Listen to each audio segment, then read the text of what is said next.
Bismillahirrahmanirrahim. Bismillahirrahmanirrahim. Assalamualaikum warahmatullahi wabarakatuh. Sahabat yang beriman, saat yaumil hisab, semua makhluk ciptaan Allah dimintai pertanggungjawabannya dan dihitung semua amal perbuatannya selama di dunia.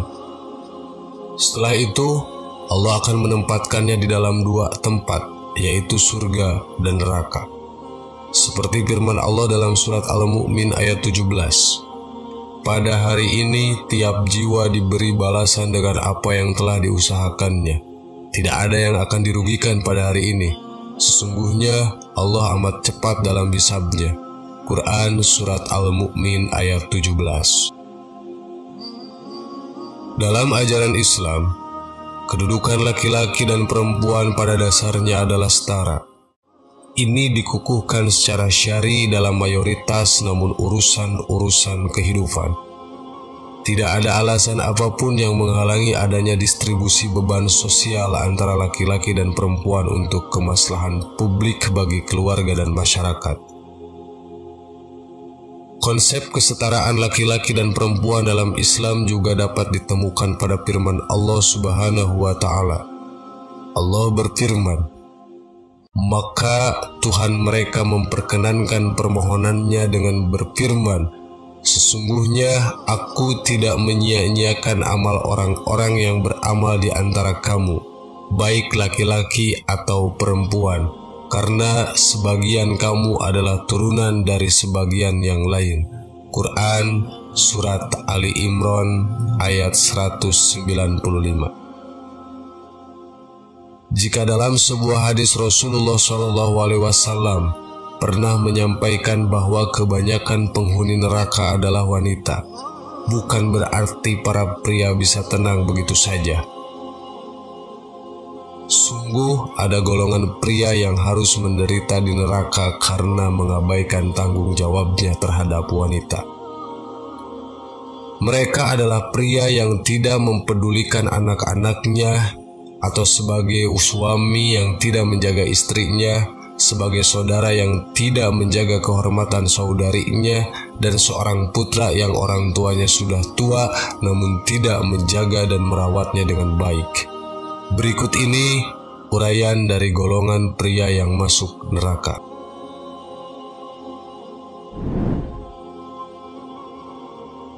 1. Ayah durhaka. Golongan pria pertama yang masuk neraka adalah ayah yang tidak bertanggung jawab terhadap anak-anaknya. Ayah bukan hanya sekedar pasangan dari ibu. Ayah bukan sekedar mesin ATM. Setelah itu selesai urusan.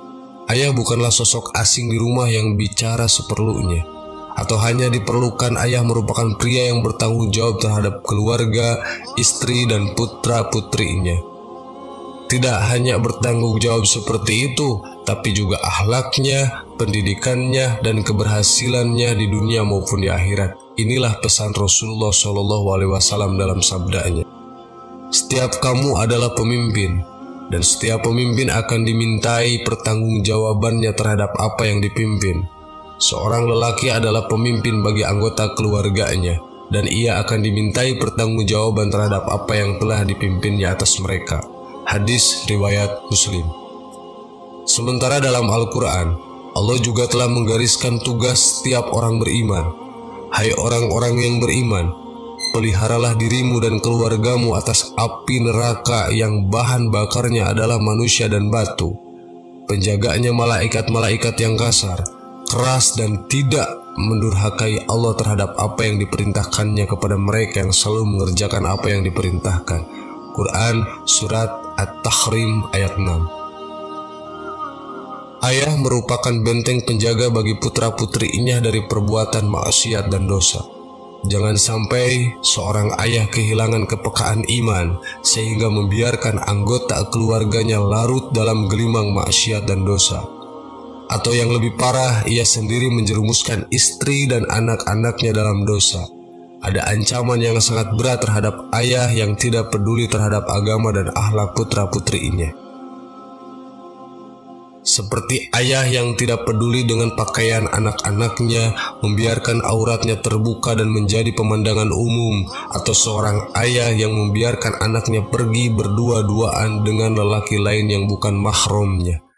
Para pria seperti ini disebut dayus, dan dayus termasuk terancam orang yang tidak akan masuk surga.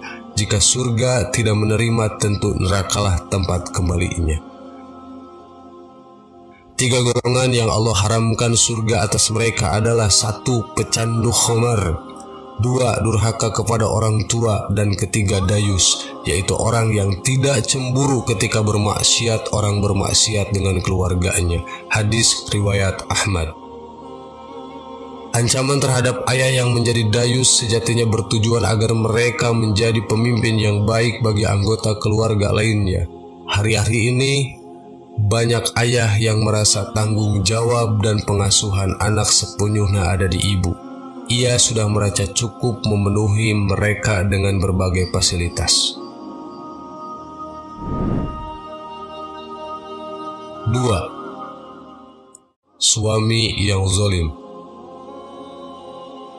Golongan kedua yang akan menjadi penghuni neraka yaitu suami yang durhaka dan zalim kepada istrinya. Istri merupakan amanah yang dititipkan walinya kepada seorang pria yang bernama suami. Wali wanita itu tentu mau melepaskan anak saudara mereka karena mereka yakin suaminya dapat menjaga anak dan saudara mereka dengan baik. Pesan berbuat baik kepada wanita bukan saja harapan setiap wali, tetapi perintah yang jelas ditegaskan oleh Allah dan Rasul-Nya dalam kitab dan sunnah. Dan bergaullah dengan mereka secara baik. Kemudian bila kamu tidak menyukai mereka, maka bersabarlah karena mungkin kamu tidak menyukai sesuatu padahal Allah menjadikan kepadanya kebaikan yang banyak. Quran Surat An-Nisa ayat 19. Termasuk dalam hal yang baik yaitu baik dalam bertutur kata, baik memperlakukannya, tidak bermuka masam ketika bertemu, begitu juga baik dalam nafkah, bergaul dengan baik, berarti juga kesamaan dan kesetaraan.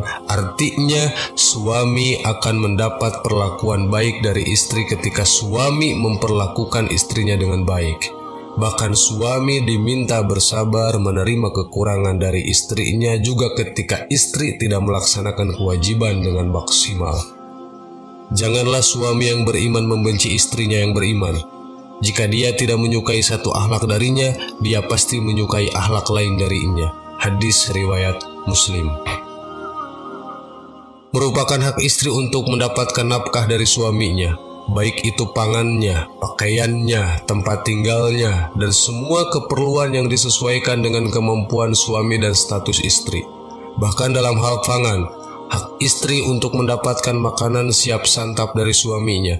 Demikian juga butuh tempat tinggal. Sebagian ahli fikih mengatakan tempat tinggal untuk istri haruslah khusus untuk istri tersebut, tidak boleh bercampur dengan keluarga lainnya.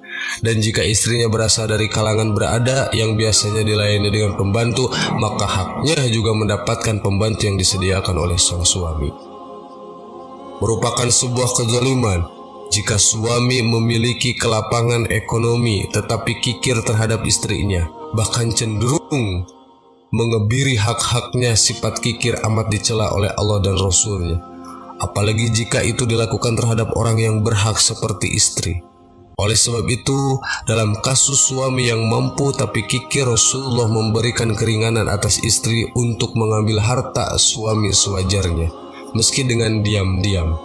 Hal ini tidak dianggap pencurian karena ia memiliki hak pada harta suami. Sungguh pria sejati yang menafkahi keluarga dari keringatnya sendiri. Seorang pria sejati tidak memberi beban kepada istrinya untuk mencari nafkah, apalagi sampai bergantung kepada pemberian istri. Ini mencerminkan tanggung jawab dan kepemimpinan yang lemah. Tidaklah seorang hamba dibebankan tanggung jawab untuk kemudian dia abai, melainkan dia tidak mencium aroma surga. Hadis riwayat Bukhari. 3. Saudara laki-laki yang tidak bertanggung jawab. Golongan laki-laki yang tidak masuk surga adalah saudara laki-laki. Sebab jika ayahnya telah tiada, tanggung jawab menjaga seorang wanita adalah saudara lelakinya, termasuk dalam hal ini adalah paman. Jika mereka hanya mementingkan keluarganya saja, sementara adik atau keponakannya dibiarkan jauh dari ajaran Islam, maka tunggulah ancaman neraka di akhirat kelak. Saudara laki-laki memiliki kewajiban yang melekat terhadap saudara-saudara perempuannya, mulai dari mendidik, menyayangi, melindungi, dan membela mereka.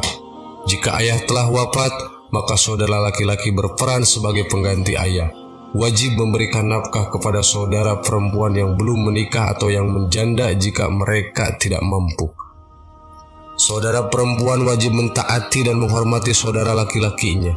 Jika janda tersebut memiliki anak, maka anak tersebut yang wajib memberikan nafkahnya adalah ayahnya. Jika ayahnya telah wafat, maka kakek dari ayah atau saudara dari ayah yang wajib memberi nafkah kepada anak-anak janda tersebut. Saudara laki-laki yang menelantarkan saudara perempuan, maka ia telah durhaka kepada orang tuanya.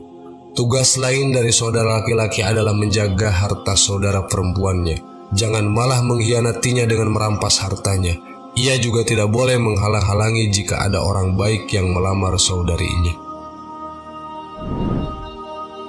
4. Anak laki-laki yang tidak merawat orang tuanya. Golongan pria keempat yang masuk neraka karena gagal menjalankan tugasnya adalah anak laki-laki.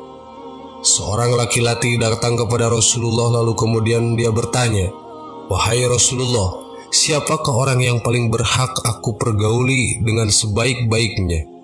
Sabdanya, "Ibumu." Lalu bertanya, "Kemudian siapa?" Sabdanya, "Ibumu." "Kemudian siapa lagi?" Sabdanya, "Ibumu." "Kemudian siapa lagi?" Sabdanya, "Ayahmu." Hadis riwayat Muslim. Secara khusus, Islam menekankan hak ibu terhadap laki-laki kandungnya.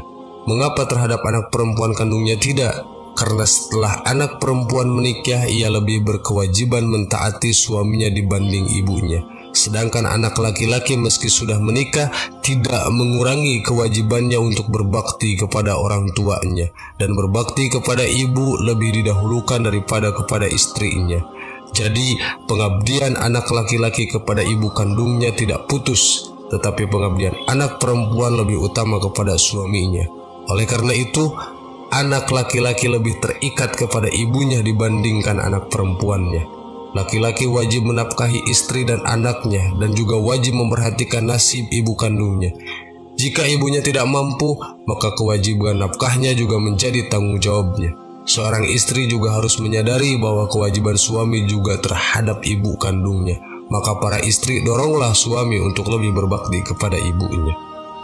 Orang-orang yang durhaka kepada ibu bapaknya, Allah akan menurunkan siksanya di dunia ini.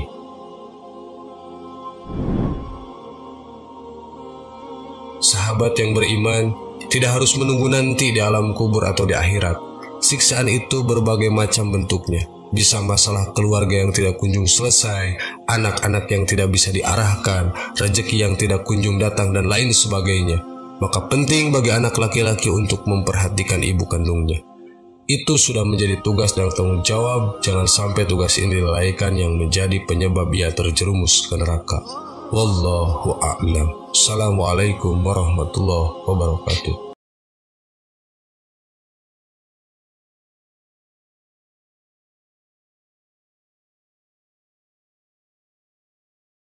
Subhanallah walhamdulillah wa la ilaha illallah wallahu akbar. Subhanallah.